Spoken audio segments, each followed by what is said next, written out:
Hello friends, my name is Shayla and I'm just quickly filming this video for you before I head out to work. Today is my mid-month wrap-up. I'm a little bit behind on my mid-month wrap-ups if I'm honest. So I have wrapped up a lot of what I've read in other videos this month. So I'm going to go ahead and go through those first really quick at the front.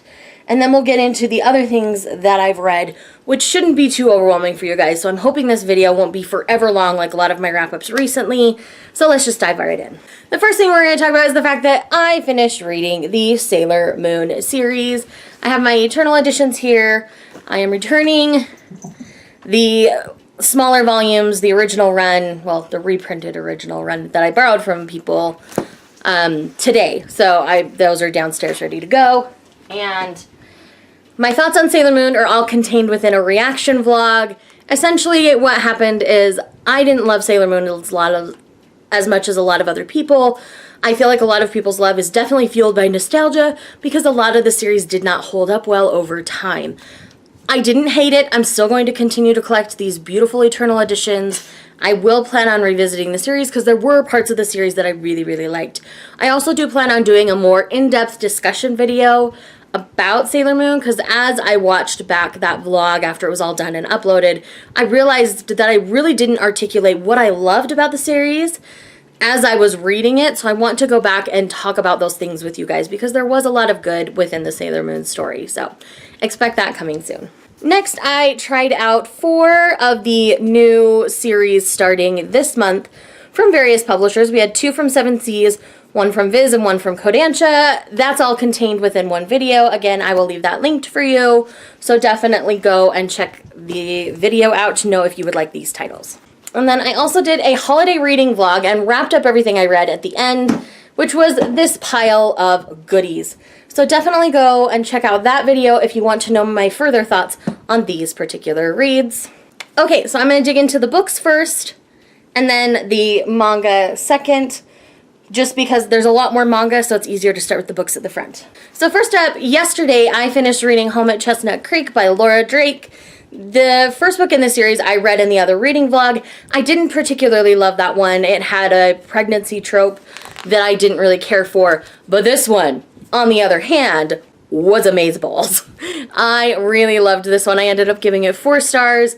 This is a great cowboy romance. It does have a lot of Navajo steeped into the story as well, and it's really well done. I really enjoyed it. We follow 2 characters from the previous novel that when I found out this is who we were going to be following, I was so excited because I loved both of them independent of being together, but them together is amazing. So definitely check out Home at Chestnut Creek by Laura Drake. I don't think you have to read the first one for the context of this one, but it does help because they do allude to things that happened in the first novel. So that novel very well set up this novel.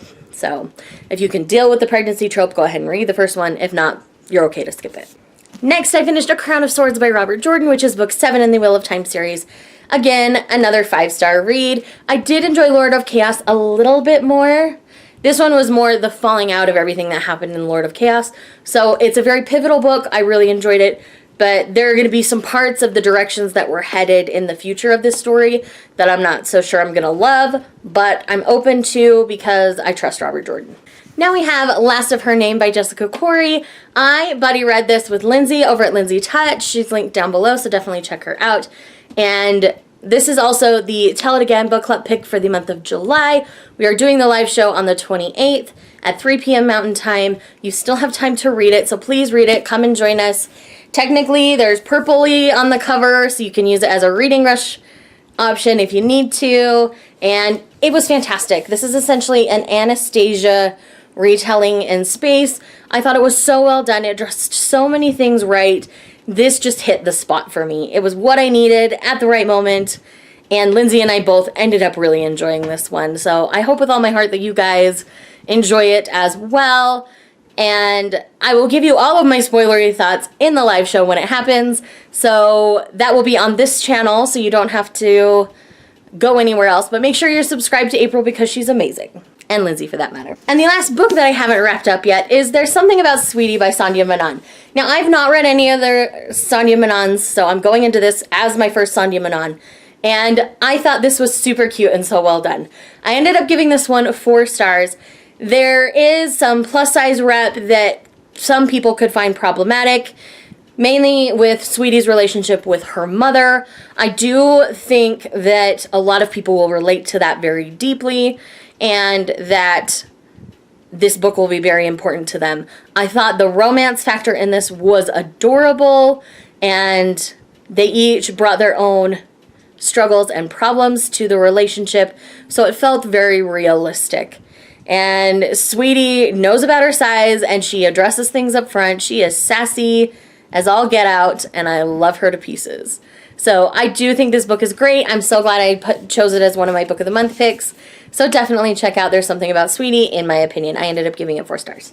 All right, so that is it for the book portion. Let's go ahead and dig into the manga. The biggest thing that's happened since we talked last, I have binged 6 volumes of Requiem of the Rose King. So I read volumes 2 through 7 since we last chatted about Requiem of the Rose King, and it kind of stole my heart and my life. I didn't know this when I started the series. I did not pay attention to that title page as much as I should have. This is essentially Henry VI and Richard III mashed up into one story. It is dark, it is tragic, it is twisted, it is so politically charged. Oh my lordy. Requiem of the Rose King is one of my new favorite mangas ever, because I'm a Shakespeare nut. So when I found out it had Shakespeare elements and I actually thought about it, it all makes sense. I mean, you get elements from both of the stories throughout the series. I think this cover says a lot about the story, and it's just so good. Each cover has had a different character that's important in that particular volume, and it's so good. We primarily do follow Richard from Richard III, and it's fantastic. It is so, so good. I love how they're dealing with the different parts of both stories. I could fangirl about this all day long. I know you guys don't have all day. Neither do I. I gotta get to work. So know that Requiem over the Rose King is amazing. Y'all need to go read it. Next we have Snow White with the Red Hair Volume 2. I continue to love the story. We haven't caught up with what I know of in the anime yet, not by a long shot because there's 2 seasons of the anime, and it's lovely. I really just love this so very much. Zen is my precious boy. He is best boy for sure. Though I do love Obi, I'm not an Obi hater, but Zen's my boy. I like Zen. There's something about boys named Zen in manga that I just love. But yes, this is about a red-haired girl named Shirayuki who is sought after for her red hair. And what happens is the prince of her kingdom wants to make her his concubine. She doesn't want that. He just wants her hair, so she cuts off her hair and takes off for the neighboring kingdom to seek refuge, essentially. There she runs into Zen, who is a pivotal character. I don't want to spoil things, but yes, it's good, it's fun, I love it. Definitely check it out. Next we have The Water Dragons Bride Volume 10, which is the penultimate volume of this series. I am either going to cry because I'm happy or cry because I'm sad at the end of this series. I really loved Volume 2. It did a lot of things right. I love Ray Toma's art style. I love her storytelling. I'm excited to start Dawn of the Arcana soon. And yes, I am just all about this relationship. I want them to be together. I hope they get to be. If they don't, I will cry. And she has somebody else she can be with and be very happy. But I want her with the water dragon. I just do. So sue me. Next we have Kakuryou Bed and Breakfast for Spirits Volume 4. This is one of the shorter ones that have come out in this series so far, but I ended up really enjoying this volume.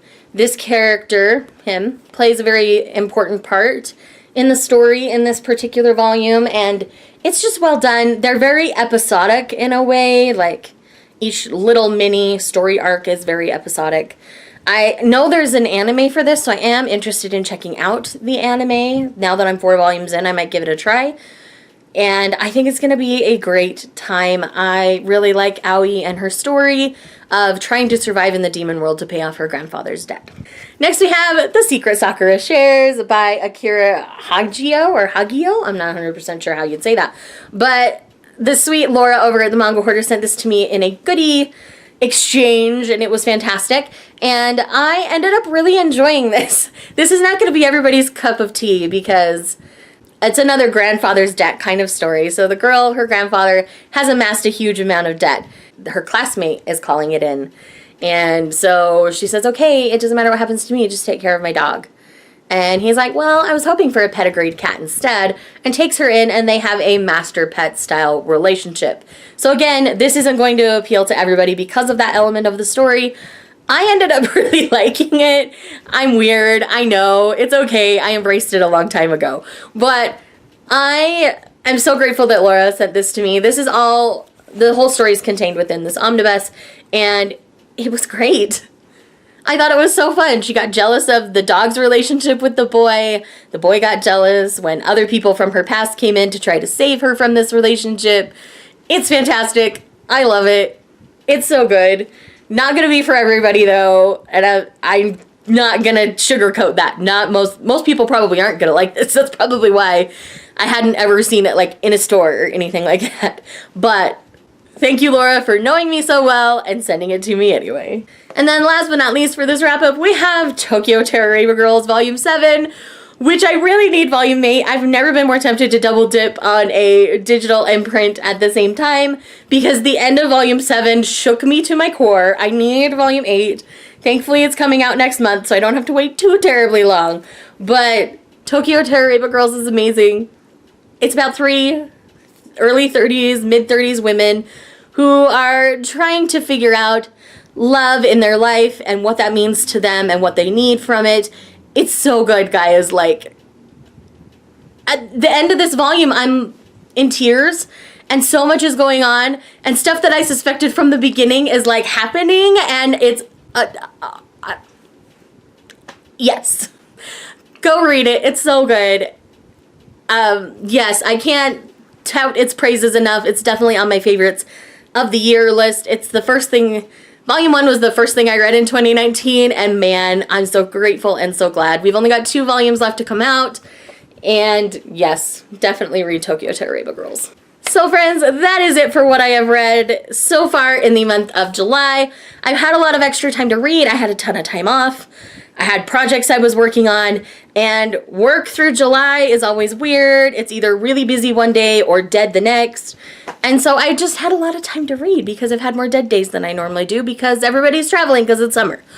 But anyways, thanks again for watching this video. I hope you guys check it out. Thanks again for all the love that you're giving the channel. If you're new here and haven't subscribed yet, I would love to see you in my subscriptions, and I would love to see you in the comments. Thanks again so much for watching, and I will see you guys in the next one. Bye.